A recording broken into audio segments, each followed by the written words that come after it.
The entertainment business out there, is dirty. I mean, it's brutal. So Little Naz, aka the Old Town Boy, he was spot 5 o'clock in the morning in LA walking around with nothing on. So of course, somebody called the cops, and then you call them, they'll be here.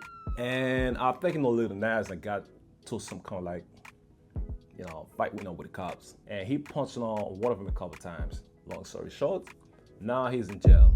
What a life. Oh, prior to that, I think they took him to the hospital where he was treated with, mental distress, possibility of drug overdose, something like that. You know what? I won't be surprised if down the road, those couple punches actually turn to like a lawsuit. It's possible. I mean, the man is worth anywhere from 5 million to 10 million, I guess. So I won't be surprised though. A lot of those artists actually, they make it to the top, and I guess a few of them, just stay there for just a couple years.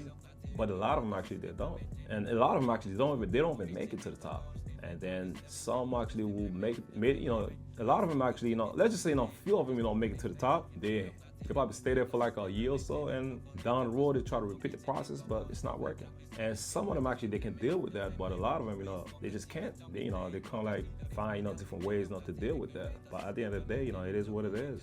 I think, the music industry actually, behind closed door, that's a whole lot of thing going on, though. I mean, I'm tripping. It's not even about, like what you can do, your skills or talents, anything like that. I think it has to do with, if you know the right person, I think, you can just, hit the studio and then record like a bunch of trash music like every day.